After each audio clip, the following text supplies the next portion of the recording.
लोग अपना नया टॉपिक शुरू करने वाले हैं जो फिजिकल एजुकेशन का पहला चैप्टर है। तो ये पार्ट 1 है, इसमें प्लानिंग इन स्पोर्ट्स हम स्टार्ट करेंगे। तो सबसे पहले हेडिंग इसमें meaning and objective of planning.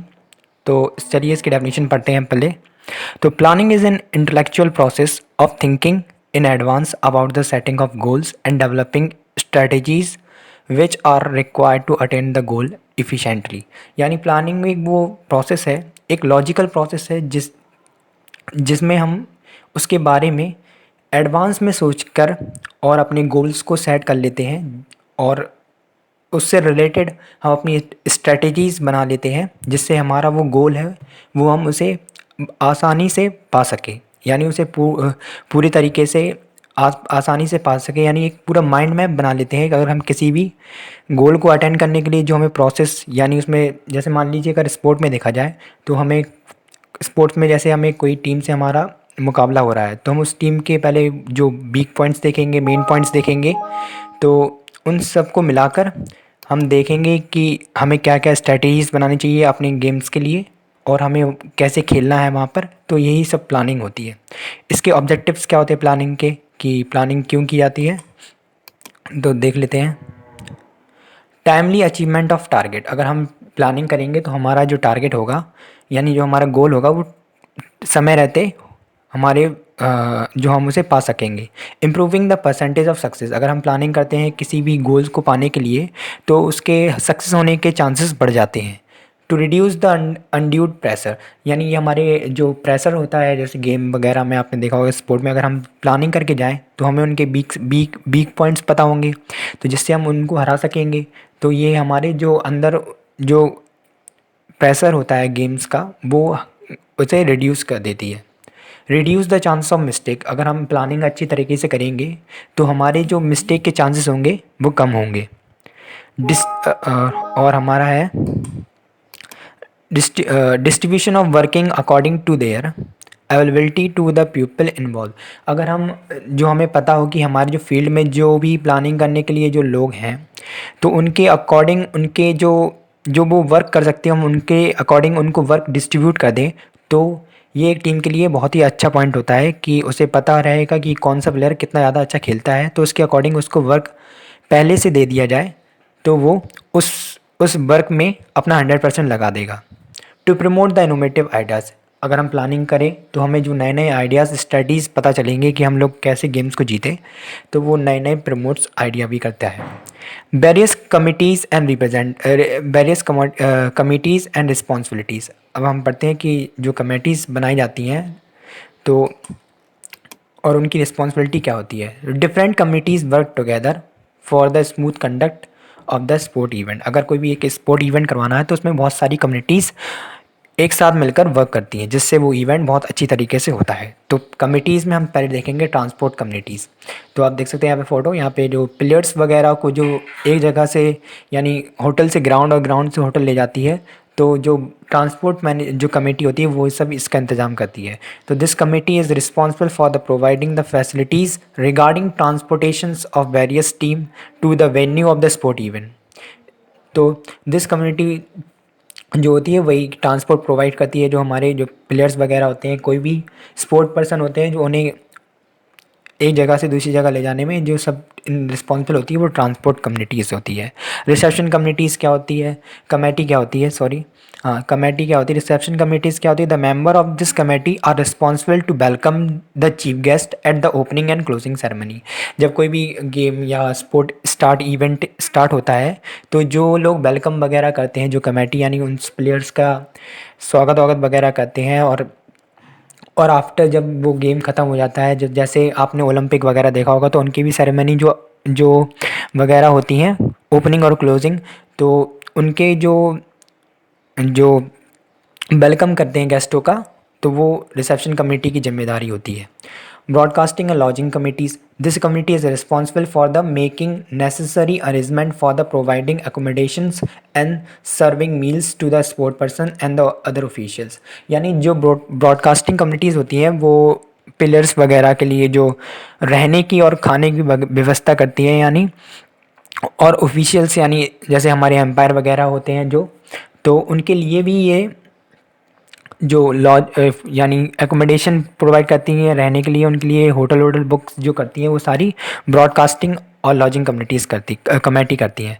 Ground equipment committee क्या है कि जैसे आप ग्राउंड इक्विपमेंट कमेटी जो हमारे जो ग्राउंड्स के जितने भी जो स्पोर्ट्स से रिलेटेड जो इक्विपमेंट्स होते हैं वो प्राइवेट प्रोवाइड करवाती है। और जैसे आपने देखा होगा कि क्रिकेट में बारिश वगैरह हो जाती है तो जो लोग उस पर वो ग्राउंड को ढकने आते हैं तो वो भी ग्राउंड कम्युनिटी के ही लोग वर्क करते हैं। This community provide necessary arrangement of the equipment related to the sport event. तो जो स्पोर्ट्स से रिलेटेड इवेंट्स होते हैं और इक्विपमेंट वगैरह लगते हैं तो वो ग्राउंड इक्विपमेंट कमेटी करवाती है। Medical and first aid committee क्या करती है, तो आप समझते हैं मेडिकल से समझ में आ रहा है कि जो मेडिकल वगैरह जो भी चीज़ें करवानी होती हैं तो वो मेडिकल कमेटी की जिम्मेदारी होती है। बाई चांस अगर जैसे कोई भी स्पोर्ट हो रहा हो उसमें किसी भी प्लेयर को जो चोट वगैरह लग जाती है तो उसकी देखभाल रखने के लिए मेडिकल कमेटी होती है, जो उसमें बहुत ही ज़्यादा स्पेशलिस्ट डॉक्टर होते हैं जो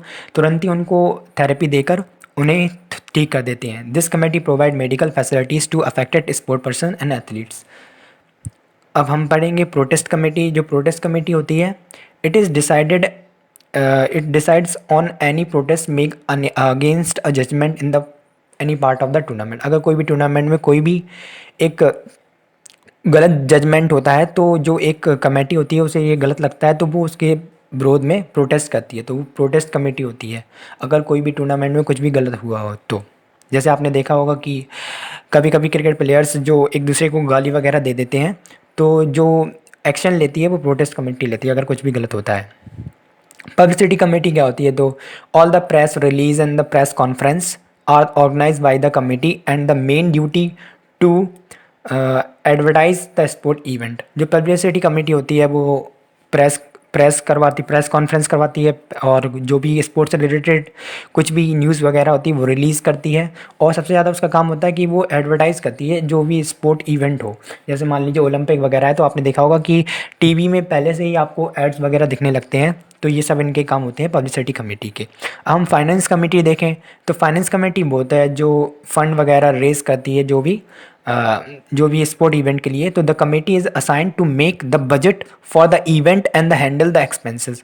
तो जो भी एक्सपेंसेस जितना भी खर्च होता है, जो भी बजट बनता है और इवेंट को कैसे ऑर्गेनाइज करना है, तो जो काम लेती है वो फाइनेंस कमेटी होती है, ठीक है। और रिफ़्रेशमेंट कमेटी क्या आती है कि this committee is form to provide refreshment to the participants. जो रिफ़्रेशमेंट कमेटी होती है वो लोगों को कोल्ड ड्रिंक्स वगैरह प्रोवाइड करवाती है जो वहाँ पे बैठे रहते हैं, और जो भी चीफ गेस्ट होते हैं उनकी जो गेम के दौरान उन्हें जो भी रिफ़्रेशमेंट के लिए जो भी चीज़ें यूज़ करनी होती है तो वो सारी जो रिफ़्रेशमेंट कमेटी प्रोवाइड करवाती है। Committee for the officials. अगर जो कमेटी ऑफिशियल्स होती है यानी जैसे एम्पायर वगैरह हुए, हमारे कोऑर्डिनेटर्स वगैरह हुए, जज वगैरह होते हैं, तो वो कमेटी जो ये सब चूज़ करती है तो वो कमेटी ऑफ फॉर ऑफिशियल कहलाती है। तो this committee selected various officials such as referees, जजेस, एम्पायर्स। तो जो रेफरीज और जजेस और एम्पायर्स को सिलेक्ट करती है वही committee of officials, committee for officials कहलाती है। अगर हम बात करें टूर्नामेंट की, तो टूर्नामेंट होता क्या है, सबसे पहले हम ये लोग ये जान लेते हैं। तो our tournament is a competition held between various team. जो टूर्नामेंट होता है वो बहुत सारी टीमों के बीच में होता है ना पर्टिकुलर एक्टिविटी और किसी एक एक्टिविटी में according to a fixed schedule. उसमें एक फिक्स शेड्यूल होता है कि गेम इतना चलेगा, in which the winner is decided. उसमें हम लोग विनर को डिसाइड करते हैं। इंपॉर्टेंस समझ लें हम टूर्नामेंट की क्या होता है, तो जो इंपॉर्टेंस होती है टूर्नामेंट को, तो helping the selection of player. अगर हम टूर्नामेंट्स करवाते हैं कोई भी हो, डिस्ट्रिक्ट लेवल पे हो, अगर हम मान लीजिए स्टेट लेवल पे करवाएं, पहले डिस्ट्रिक्ट लेवल पे कराएं तो जो अच्छे प्लेयर निकलेंगे फिर वो स्टेट लेवल से फाइट करेंगे, वो अच्छे प्लेयर निकलेंगे फिर वो हमारे इंटरनेशनल लेवल पे जाएंगे, जिससे हम अपने अच्छे अच्छे प्लेयर्स को सिलेक्शन कर सकते हैं। इससे development of national and international integration. जब हम टूर्नामेंट्स करवाते हैं जो नेशनल भी जो नेशनल लेवल पे भी होते हैं और इंटरनेशनल लेवल पे भी होते हैं, तो जो लोग दूसरे देशों से आते हैं तो एक जो इंटीग्रेशन का माहौल होता है यानी सब लोग जुड़कर एक साथ स्पोर्ट खेलते हैं, तो वही डेवलप करता है development of national and international integration, एक साथ जोड़ना। The sport person learn the discipline. जब भी हम टूर्नामेंट करवाते हैं तो स्पोर्ट्स पर्सन उससे डिसिप्लिन लर्न करता है कि उसे कैसे खेलना है, कैसे अपने टीम्स मेंबर्स को मोटिवेट करते रहना है, ऐसे ही। हमारा the he learn ethical value such as honesty, fair play and respect for other. जब भी हम टूर्नामेंट्स कनेक्ट करवाते हैं, कंडक्ट करवाते हैं, तो उसमें जो पिलर्स होता है वो इथिकल्स वैल्यूज़ और ऑनेस्टी यानी फेयर प्ले खेलता है। तो वो सारी ये सारी वैल्यूज़ वो उसमें लर्न करता है। The sportsman meets other sportsman at a single platform. ये एक मौका होता है जब कोई भी एक स्पोर्ट्समैन जो दूसरे स्पोर्ट्समैन से मिलता है और उसके साथ खेलता है, तो एक ये प्लेटफॉर्म टूर्नामेंट्स कंडक्ट करवाते हैं। तो टाइप ऑफ टूर्नामेंट्स क्या है, तो हम लोग देखें कि हमारे जो टूर्नामेंट्स के कितने टाइप्स हैं। तो मेनली हमारे टूर्नामेंट्स के जो टाइप हैं वो 4 टाइप के हैं। तो चलिए हम लोग उन्हें देख लेते हैं। तो there are 4 types of tournaments. ठीक है, पहला है हमारा नॉकआउट टूर्नामेंट्स और एलिमिनेशन टूर्नामेंट्स, और दूसरा है हमारा लीग और राउंड रॉबिन टूर्नामेंट्स, तीसरा है हमारा कॉम्बिनेशन टूर्नामेंट, और फोर्थ हमारा चैलेंज टूर्नामेंट। मेनली हमारे इस सिलेबस में 3 ही टॉपिक्स हैं, नॉकआउट, लीग और कॉम्बिनेशन टूर्नामेंट्स। चैलेंज टूर्नामेंट हमारे इस सिलेबस में नहीं है। तो हम लोग चलिए स्टार्ट करते हैं। हम तो पहला नॉकआउट टूर्नामेंट। तो नॉकआउट टूर्नामेंट करें स्टार्ट हम लोग। तो it is a tournament if a team is defeated. ये ऐसा टूर्नामेंट है अगर कोई भी टीम हार जाती है एक बार, it's get eliminated and at the last remain team is winner. यानी जितनी भी टीम खेल रही है अगर वो एक भी बार हार जाती हैं तो वो उस गेम से आउट हो जाती हैं, और जो लास्ट में टीम बचती है वो विनर कहलाती है। It is the fastest method to known about the winner team in the tournament. अगर हमें किसी भी टूर्नामेंट में देखना है कि कौन सी टीम विनर है, तो हम ये नॉकआउट टूर्नामेंट्स करवा सकते हैं, जो बहुत ही जल्दी हो जाता है और हमें विनर टीम का पता चल जाता है। इसमें जो भी एक टीम एक बार हारती है वो उस गेम से आउट हो जाती है। तो इसमें कुछ पॉइंट्स हैं कि क्या क्या इसमें बीच में जो प्रोसेस होती हैं उनको भी देख लेते हैं हम। सीडिंग्स क्या होती हैं? Seeding is a procedure by which good teams are placed in a fixture in such a way that the stronger team do not meet each other at the very start of the tournament। यानी seeding एक ऐसी procedure है जिसमें हम लोग टीमों को ऐसा सेट करते हैं कि जो स्ट्रॉन्ग टीम है वो एक दूसरे के साथ कभी मैच उनका यानी शुरुआत में मैच ना हो, जिससे जो दर्शकों का रोमांच है वो बढ़ता रहे। अगर मान लीजिए कि स्ट्रॉन्ग टीम का हो जाता है और वीक का हो जाता है, तो स्ट्रॉन्ग में से कोई एक मान लीजिए ए स्ट्रॉन्ग जीत गई, तो और मान लीजिए बी और डी में से डी जीत गया, तो हमके और दर्शकों को जो ऑडियंस होती है उन्हें पहले से पता रहता है कि अब ए ही जीतेगी।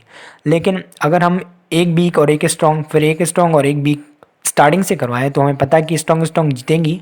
उसके बाद फिर जो स्ट्रॉन्ग में जो होगा तो उनमें से जो कोई जीतेगा वो विनर होगा। तो इसमें जो ऑडियंस का जो भी मोटिवेशन होता है वो बना रहता है गेम्स के अकॉर्डिंग, इसलिए हम लोग इसमें सीडिंग अप्लाई करते हैं।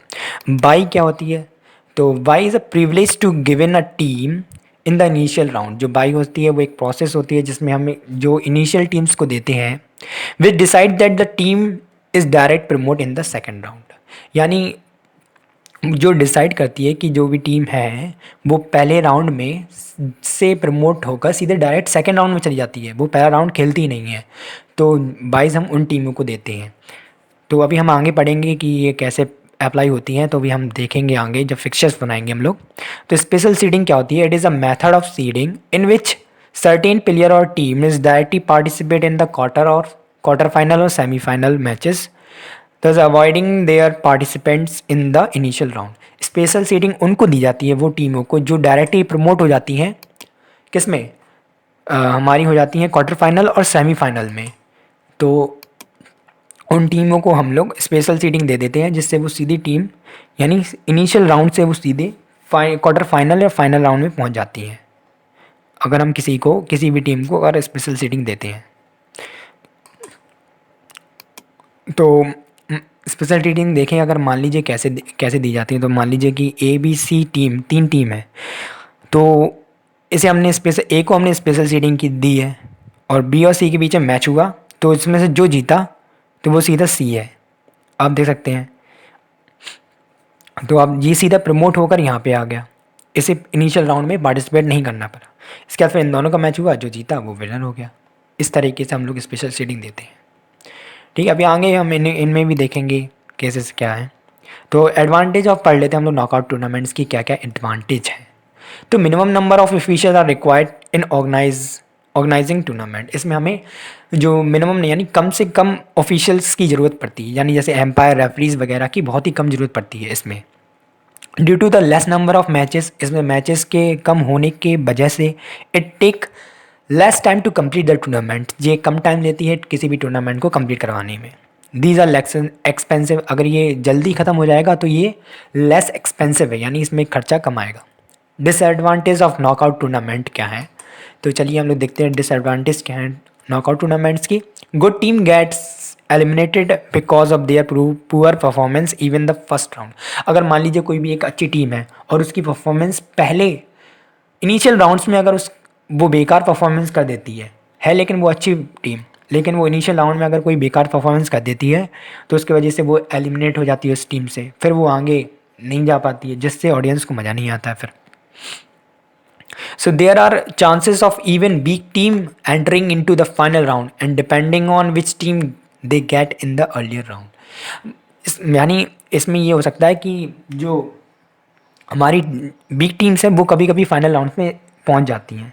मतलब कि अगर मान लीजिए कोई भी एक जो दो वीक टीम है उनमें से एक ज़्यादा अच्छी है उनमें से वीक में से, तो जो वीक टीम है तो उनमें से कोई एक को हरा देगी, वो इनिशियल राउंड से आगे वाले राउंड में पहुंच जाएगी। लेकिन जो अगर अच्छी टीम है और उस दिन उसका वो बेकार परफॉर्मेंस हुई तो वो आउट हो जाएगी, एलिमिनेट हो जाएगी, लेकिन जो बिग टीम होगी वो एंटर कर जाएगी। इसकी वजह से जो ऑडियंस का जो मोटिवेशन होता है वो ख़त्म हो जाता है वहाँ पर।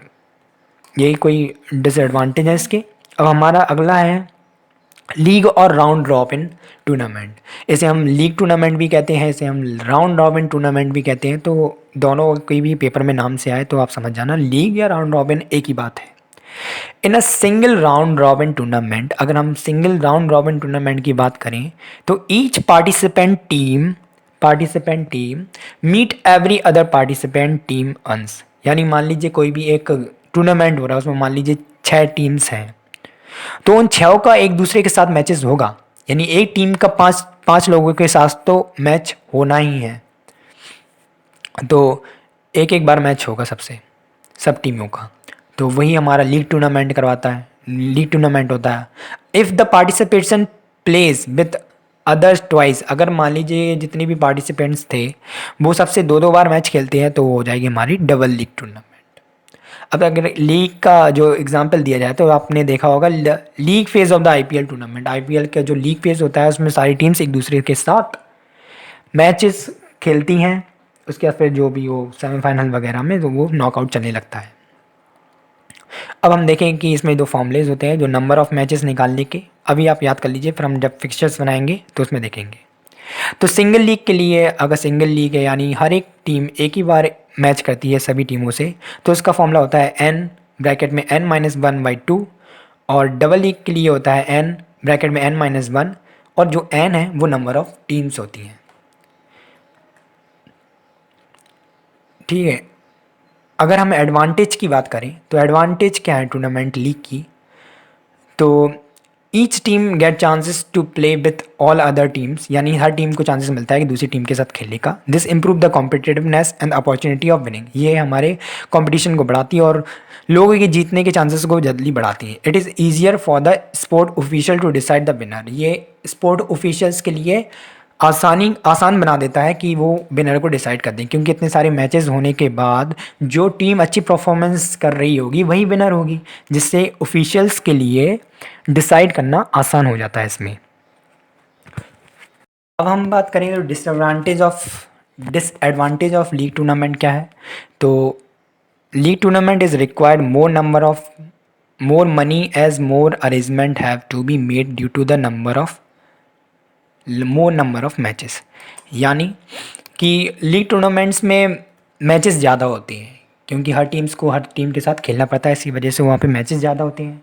मैचेस ज़्यादा होंगे तो उनमें से हमें अरेंजमेंट करना पड़ेगा उस सबका, तो उस अरेंजमेंट में भी ज़्यादा खर्चा होगा, इसलिए ये बहुत एक्सपेंसिव हो जाता है। It's require more time due to the large number of matches, इसमें टाइम भी बहुत लगता है क्योंकि इसमें बहुत सारे मैच होते हैं during the tournament. Combination tournament देखें अगर हम लोग, हमारा जो थर्ड टूर्नामेंट है वो कॉम्बिनेशन टूर्नामेंट है। तो 2 कॉम्बिनेशन से आप समझ जाइए कि दोनों का कॉम्बिनेशन नॉकआउट और लीग। तो combination tournament is refer to tournaments that are held when the matches are to be played on group basis और जोनल बेसिस। अगर मान लीजिए जो टूर्नामेंट्स ग्रुप बेसिस और जोनल बेसिस में कर दे, मान लीजिए कोई जोन्स में डिवाइड कर देते हैं टीम्स को कि ये इस जोन्स में जो जो खेलेगी फिर उससे, और ग्रुप बेसिस पे जो टूर्नामेंट्स करवा जाते हैं वो कॉम्बिनेशन टूर्नामेंट्स होते हैं। तो सबसे पहला है इसका पार्ट जो भी है, जो 4 पार्ट हैं लगभग। तो इसका पहला है, सबसे पहला पार्ट है इसमें लीग कम नॉकआउट। तो लीग कम नॉकआउट यानी आप समझ जाइए लीग और कम, अब यानी इसमें से आप याद करने की ट्रिक है कि नॉकआउट इसमें कम होगा लेकिन लीग ज़्यादा होगा, लीग कम नॉकआउट। तो teams are divided into zones and they plays a league tournament each other. मान लीजिए टीम्स को हम डिवाइड कर देते हैं, मान लीजिए एक ए जोन से है, एक बी जोन से है, फिर इन दोनों में एक सी जोन से है, फिर इन तीनों का मैच, जो भी जोन्स में मैच होंगे उनमें से जो टीम जीतेगी वो बाहर आएगी इससे, फिर इस टीम से जो भी जीतेगी फिर वो बाहर आएगी, फिर यानी कुल मिला के 3 टीम आ जाएंगी यहाँ से बाहर। फिर उन तीनों टीमों में से जो होगा वो हम लोग नॉकआउट टीम करवा देंगे उसके बाद। यानी teams are divided into the zones and they played league tournament in each zone. यानी ईच जोन में जो भी एक, यहाँ में ए और बी सी जोन्स थे उनमें पहले लीग टूर्नामेंट खेला जाएगा अपने अंदर ही अंदर। फिर उनमें से जो टीम निकलेगी, इन तीनों में से जो टीम निकलेगी फिर उनका होगा हमारा नॉकआउट। तो league tournament in each zone the best 4 और 8 टीम, यानी इसमें 4 और 8 टीम्स निकलती हैं, यानी 4 जोन्स होते होंगे या फिर 8 जोन्स होते होंगे, हर जोन से एक एक टीम निकलती है। फिर उन 4 या 8 टीम्स का नॉकआउट टूर्नामेंट होता है, knockout fixture and the winner is decided. उन चारों में से फिर विनर को डिसाइड कर लिया जाता है। और फिर हमारा है नॉकआउट कम लीग। अब लीग कम है लेकिन नॉकआउट ज़्यादा है।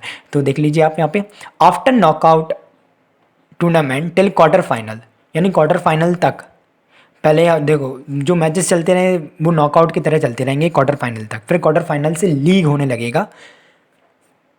The rest of the team play league matches to the decided the winner. ठीक है, सिंपली है, आप लोग देख लीजिए इन लोगों को। नॉकआउट कम नॉकआउट, अगर मान लीजिए नॉकआउट कम नॉकआउट है इसका थर्ड पार्ट। तो knockout matches are played in the 4 zones. जो नॉकआउट मैचेस होते हैं वो 4 जोन्स में खेले जाते हैं, A zones, B zone, C zone, D zone, at the different location, अलग अलग लोकेशंस में जोन्स को डिवाइड किया जाता है। The best 2 teams of each zones, हर टीम से 2 टीम्स को सिलेक्ट करते हैं जो बेस्ट हैं, फिर उनका नॉकआउट करवाते हैं हम लोग टूर्नामेंट। उन जैसे मान लीजिए 4 जोन्स थे, हर 4 जोन में से, हर एक एक जोन में से 2 2 टीम निकाली गई जो बेस्ट टीम है।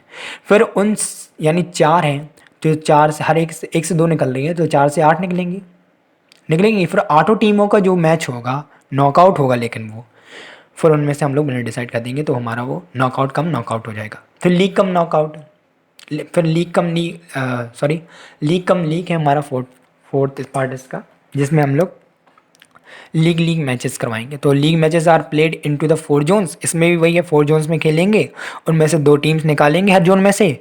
फिर उसके बाद वहाँ पे हम लोग नॉकआउट करवा रहे थे, इस बार हम लीग करवा देंगे, उनमें से जो विनर डिसाइड होगा उसे हम विनर डिसाइड कर देंगे। अब हमारा जो टॉपिक है अगला है वो फिक्सचर है। तो फिक्सचर अब हम लोग देखेंगे कि फिक्सचर होता क्या है। तो fixture is a process in which of arranging team in a systematic order, जिसमें हम लोग टीम्स को अरेंज करते हैं सिस्टमेटिक ऑर्डर में in various group for the competition in a physical activity is called fixture, जिसमें हम लोग टीम्स का अरेंजमेंट करते हैं जिससे मैच हमारे ग्रुप्स में बांट देते हैं, जिससे हमारा जो फिजिकल एक्टिविटी जो भी हम कंपटीशन करवा रहे हैं वो अच्छी तरीके से हो जाए। ठीक है, सिस्टमेटिक ऑर्डर्स में हम जो अरेंजमेंट करते हैं वही फिक्सचर्स होता है। तो फिक्सचर हमारा, पहले हम नॉकआउट फिक्सचर और लीग टूर्नामेंट फिक्सचर देख लेते हैं। यही हमारे 2 मेन टॉपिक है जिनमें हमारा जो क्वेश्चन बनेगा 5 नंबर का। तो पहला हमारा नॉकआउट जो टूर्नामेंट है उसमें फिक्सचर हम बनाते हैं उसमें सीडिंग मेथड और बाई मेथड से। आपने जो अभी सीडिंग डेफिनेशन पहले पढ़ी थी और बाईस पढ़ी थी, उन्हीं मेथड से हम ये टूर्नामेंट्स बनाते हैं।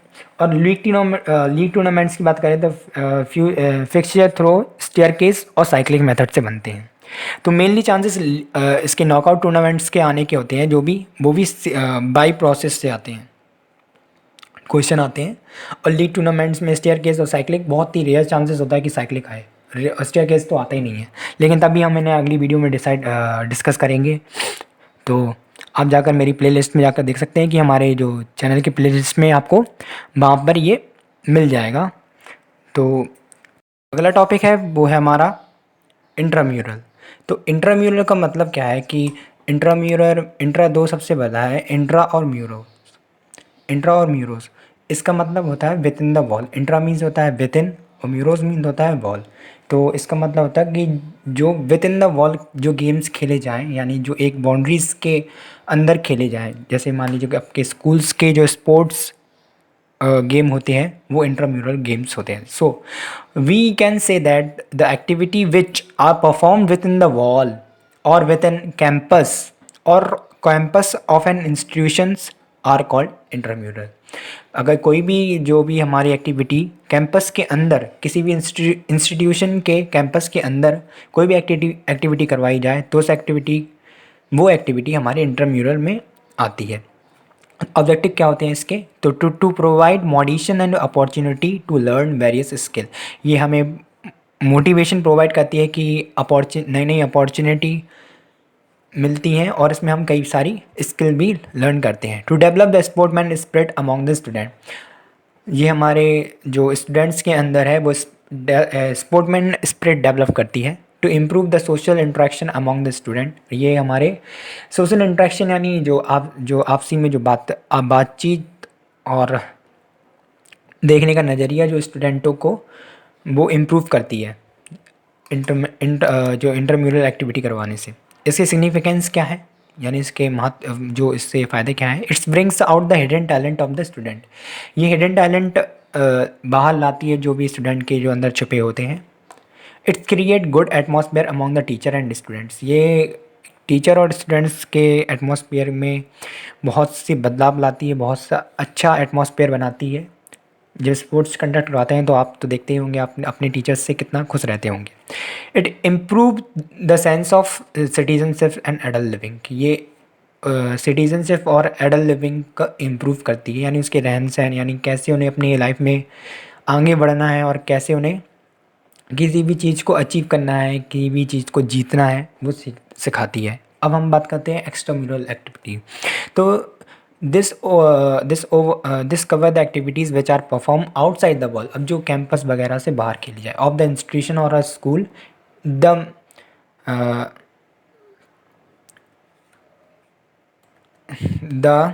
that means the students of two or more institution participate in such competition। मान लीजिए अगर दो स्कूलों में से दो टीम निकल के आ रही है अलग अलग स्कूल से, वो कहीं जाकर खेल रहे हैं तो वो एक्स्ट्राम्यूरल होगी, क्योंकि दो इंस्टीट्यूट्स आकर बाहर एक अलग कंपटीशन बना रही हैं जो स्टेट लेवल या डिस्ट्रिक्ट लेवल पे भी हो सकता है, तो वैसे को हम कहेंगे एक्स्ट्राम्यूरल। जैसे मान लीजिए अपना जो क्रिकेट होता है इंटरनेशनल लेवल पे, तो मान लीजिए बाहर से जो टीम्स आती हैं और हमारी इंडिया से जो टीम जाती है, तो वो भी एक एक्स्ट्राम्यूरल एक्टिविटी होगी। ऑब्जेक्ट क्या है? To improve the standard of sport. ये स्टैंडर्ड ऑफ स्पोर्ट बढ़ाती है, क्योंकि इससे जो टीम्स खेलने आएंगी वो ऑलरेडी किसी ना किसी को हरा कर आएंगी, तो जो स्पोर्ट का स्टैंडर्ड होगा वो बहुत ही ज़्यादा अच्छा होगा। To provide the knowledge of the new rules and the advance techniques. ये न्यू नॉलेज गेम्स के बारे में बताती हैं, क्योंकि नेशनल लेवल पे जो गेम्स के रूल्स होते हैं वो भी इन्हें पता चलते हैं और नई नई टेक्निक सीखने को मिलती है एक दूसरे के देखकर।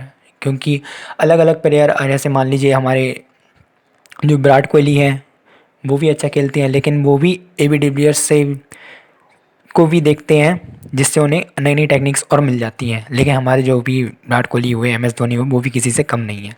To provide experience the student. ये स्टूडेंट्स को एक्सपीरियंस प्रोवाइड करवाता है कि बाहर के लोग कैसे होते हैं, कैसे खेला जाता है, कैसे गेम्स को अचीव किया जाता है, अपने गोल्स को। Significance of extramural. अगर हम एक्स्ट्राम्यूरल की सिग्निफिकेंस देखें तो द गेव पॉजिटिव एक्सपीरियंस। ये पॉजिटिव एक्सपीरियंस देते हैं। Nationality, age and gender. ये हम उनके अंदर नेशनलिटी यानी पेट्रिज्म जनरेट करते हैं और एज और जेंडर के बारे में उन्हें महत्व समझाते हैं। They give an opportunity for the relaxation from the school work. ये अपॉर्चुनिटी देते हैं कि वो अपने जो स्कूल से थके हुए वर्क को छोड़कर कुछ नया इस जीवन में कर सके। And the rapid pace of the modern living, जो भी हम इस भागदौड़ जीवन में व्यस्त रहते हैं, तो एक स्पोर्ट होता है जिसमें जो स्टूडेंट्स अपने आप को जो फिट रख सकते हैं और मोटिवेशन मिल सकती है उनको और उन्हें अच्छा एक्सपीरियंस मिलता है उससे। अब हम कुछ स्पेसिफिक स्पोर्ट प्रोग्राम्स पढ़ लेते हैं। तो सबसे पहले जानते हैं स्पेसिफिक स्पोर्ट प्रोग्राम होता क्या है। तो specific sport programs are those which are not usually related to the competition. जो कंपटीशन से ऐसे प्रोग्राम स्पोर्ट प्रोग्राम्स होते हैं जो कंपटीशन से रिलेटेड नहीं होते हैं। The programs have various objectives such as creating awareness, creating of sense of integration among the pupil and the raising the fund for the charitable organization। ये इसलिए करवाया जाता है क्योंकि सोशल वेलफेयर के लिए, मान लीजिए क्रिएटिंग अवेयरनेस फैलाने के लिए हम लोग कुछ रेस वगैरह या स्पोर्ट वगैरह कराते हैं।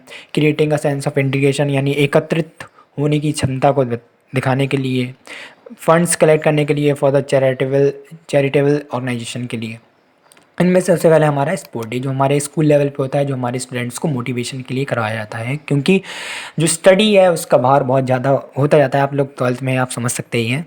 तो the refer to a specific day when an institution organize many sport event and the programs to increase the talent of the children। जब कोई भी इंस्टीट्यूशन प्रोग्राम कंडक्ट करवाती है कि वो अपने जो इंक्रीज़ करे उस टैलेंट को चिल्ड्रन के, it a form of intramural tournament. ये हमारे जो आपने देखा होगा जो आपके विंटर वेकेशन में जो आपके स्पोर्ट डेज होते हैं उनमें जो भी स्पोर्ट प्रोग्राम्स कंडक्ट करवाते हैं वो इंटरम्यूरल टूर्नामेंट होते हैं। Sport day provides ample opportunity to the students participate in the game and sport. तो वो बहुत सारी अपॉर्चुनिटी प्रोवाइड्स करवाते हैं कि वो अपने गेम्स को पहचाने, वो किस में अच्छे हैं और वो उसके आगे जाकर अपना फ्यूचर बना सकते हैं। और हेल्थ रन क्या है? To make people health conscious, health run are organize in the most places in India and other countries to make people aware of diseases such as AIDS, cancer, diabetes, swine flu, polio ETC। Health run उसके लिए health के conscious के लिए करवाए जाते हैं कि उन्हें हेल्थ के लिए अवेयर करवाया जाता है लोगों को। बहुत सारी डिजीज़ जैसे मान लीजिए AIDS, cancer, diabetes, swine flu, polio, और यहाँ पे भी ये बहुत सारे फंड्स कलेक्ट करती हैं जिससे लोगों को मदद मिलती है। ऑन द 1 दिसंबर को health run and rallies are organize. Health run करवाई जाती है और बहुत सारी रैलीज़ करवाई जाती हैं हर साल, every year. These runs give knowledge to people about AIDS symptoms and the causes and the prevention measure to be taking. AIDS से रिलेटेड जो भी कॉजेज या प्रिवेंशन मेजर्स होते हैं उनके बताने के लिए, तो ये 1 दिसंबर को हर साल ऑर्गेनाइज की जाती है। Run for fun. Run for fun क्या है कि ये run for fun is organize for the purpose of the recreation to have fun among the creating awareness about remaining fit and healthy. It can also give organize to raise funds for the charity. Run for fun इसलिए रहता है क्योंकि लोग अपने जीवन में, आंतरिक जीवन में फिट रहें और हेल्दी रहें, और अवेयरनेस फैलाने के लिए रन फॉर फन ऑर्गेनाइज की जाती है और इससे बहुत सारे फंड और चैरिटी कलेक्ट की जाती है जिससे लोगों की मदद कर सकें। रन फॉर स्पेसिफिक कॉज, किसी कॉज के लिए जो भी रन करवाई जाती है। This is the run related to the specific और noble causes. Most of the social non profit, जो भी सोशल नॉन प्रॉफिट कॉजेज होते हैं, जैसे मान लीजिए किसी भी गर्ल्स एजुकेशन हुआ, किसी भी कैंसर के लिए फंड्स कलेक्ट होते हैं, जो भी सोशल वेलफेयर के लिए जो भी फंड्स कलेक्ट करते हैं हम इन रेसों के द्वारा, वो रन फॉर स्पेसिफिक कॉजेज़ के लिए होती है। Run for unity. यूनिटी क्या आता है कि इंटीग्रेटिंग मोटिवेशन को जनरेट करने के लिए। It is a kind of mass running which generate the feeling of unity. It organise in the different motion nation by their central government, state government, sport federation ETC create a feeling oneness among the people. ये फैलाती हैं सभी central government वगैरह करवाती हैं इन्हें। The Mumbai marathon is organize November 2008 after the terrorist attack on 26 November 2008 for the unity of the strong building nations. जब मुंबई में अटैक हुआ था तो वहाँ से भी एक ऑर्गेनाइज करा दी गई थी एक रेस जो 2008 में शुरुआत हुई थी 26/11 के हमले के बाद, जो एक स्ट्रॉन्ग नेशन को बिल्ड करने के लिए और नेशनल के प्रति की यूनिटी को दिखाने के लिए, यूनिटी दिखाने के लिए ऑर्गेनाइज़ की गई थी।